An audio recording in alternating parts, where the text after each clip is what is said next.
একটা এনার্জি থাকবে তোমাদের যাবতীয় প্রেজেন্টেশনে। আমি এটা ফিল করেছি যে কোনো সময় আমরা যখন রেডিও প্রেজেন্টেশন করি তখন আমরা দেখি যে আমরা যখন কথা বলি তখন আমাদের ভেতর যদি একদম এরকম ঘুম পাড়ানি মাসি পিসি হয়ে থাকে, বেসিক্যালি কিন্তু অন্য প্রান্তে যে লোকটি আছে সেও কিন্তু ওই রকমই ঘুমিয়ে যায়। মানে ধরা যাক আমি তোমার সঙ্গে দেখা হলো, কিরে কেমন আছিস, তুই যদি বলো হ্যাঁ ভালো আছি, আমার গলাটা নেমে আসবে, ও আচ্ছা ঠিক আছে তাহলে থাক ঘুমোতে, তাই না? এইটা ইম্পর্টেন্ট। আমি যদি ওই লেভেলে এনার্জি দিই, পাশের লোকটা যে আছে সেও কিন্তু তার এনার্জিটা ফিল করবে, ঠিক আছে? এই জন্য আরেকটা জিনিস আমি বলি সেটা সবসময়, সেটা হচ্ছে যে keep smile on your face. তুমি যখন রেডিও প্রেজেন্টেশন করবে, যখন প্রেজেন্ট করবে, মুখে অলওয়েজ একটা হাসি রাখবে। এই হাসি তোমাকে সবাই হাসবে না, কিন্তু সবাই শুনতে শুনতে এরকম হয়ে যাবে। কারণটা হচ্ছে আমরা রেসপন্সিভ না, 1-to-1। মনে রেখো রেডিও কিন্তু 1-to-1 কমিউনিকেশনের জন্য। তুমি স্টেজে যখন যাবে, যখন আমি তখন কথা বলছি তোমাদের সঙ্গে, আমি কিন্তু তোমাদের বলে বলছি, আমি কখনো বলছি না তুমি, আমি তোমাদের বলছি।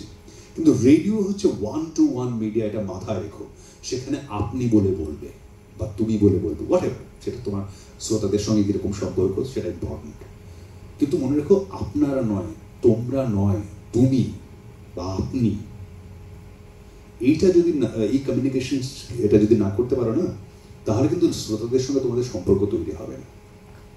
এবং এই যে মুখে একটা হাসি যখন রাখবে, এই হাসিটা সবার মধ্যে একটা ফিল গুড ফ্যাক্টর কাজ করবে। আমাদের পুরনো একজন প্রেজেন্টার ছিলেন, আমরা যখন ছোট ছিলাম, আমি তার খুব ফ্যান ছিলাম, সৌমিত্র বসু। তিনি যাদবপুরে অধ্যাপক ছিলেন, আমার খুব পছন্দের মানুষ, আমার এত ভালোবাসত। তো সৌমিত্রদা আমি দেখতাম, আমরা পাশে বসে বসে শুনতাম আর কি কীভাবে কথা বলে।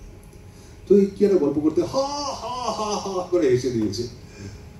তো আমি ভাবলাম এই যে এত বড় একটা লাফটার দিল, এই লাফটারটা কেন দিল? পরে আমি বুঝতে পেরেছি যে এই যে লাফটারটা না, যারা শুনছে তারা মজাটা অনেক বেশি পায়, তার হাসির সঙ্গে সঙ্গে তারাও এনার্জেটিক হয়। একটা জিনিস খেয়াল করে দেখবে, তোমরা কপিল শর্মা শো দেখো, সামনে একজন অর্চনা পুরন সিং কিংবা নবজোৎ সিং সিদ্ধু বসে অকারণে চাচা প্রচন্ড জোরে হাসছে, কেন হাসছে খেয়াল করেছো? কারণটা হচ্ছে ওরা ওখান থেকে হাসিটাকে তৈরি করছে, প্রয়োজনে অপ্রয়োজনে তারা ওখান থেকে হাসিটা তৈরি করছে, যে হাসিটা ছড়িয়ে আছে চারদিকে। মাথায় রেখো, তার কিন্তু কোনো কাজ নেই, সে জাজ নয়, ওখানে চুপচাপ বসে আছে, তার কোনো কাজ নেই। সে এক একটা শো এর পেছনে, এক একটা এপিসোডের পেছনে তারা 8 থেকে 10 লাখ টাকা পায়, 8 থেকে 10 লাখ টাকা পায় বাবা, এমনি এমনি। কারণটা হচ্ছে সে ওখান থেকে হাসিটাকে জেনারেট করছে, যেটা কিন্তু বাকি সবার মাঝখানে ছড়িয়ে যাচ্ছে। ইমোশন এমন একটা জিনিস যেটা ছড়িয়ে যায় সবার মাঝখানে। তো ওই যে লাফটারটা সৌমিত্রদা দিল, সেই লাফটারটা কিন্তু বাকিদের মাঝখানে, সবার মাঝখানে ফিল গুড ফ্যাক্টরটা কাজ করছে, বুঝতে পারছো তো? এইটা যদি তোমরা করতে পারো, আমার মনে হয় এই স্মাইল ফেস, এটা কিন্তু তোমার কমিউনিকেশনের ক্ষেত্রে অনেক বেশি ইজি হবে লোকজনের সঙ্গে। তোমার এনার্জিটা, তোমার স্মাইল ফেসটা বাকিদের মাঝখানেও সঞ্চারিত হবে।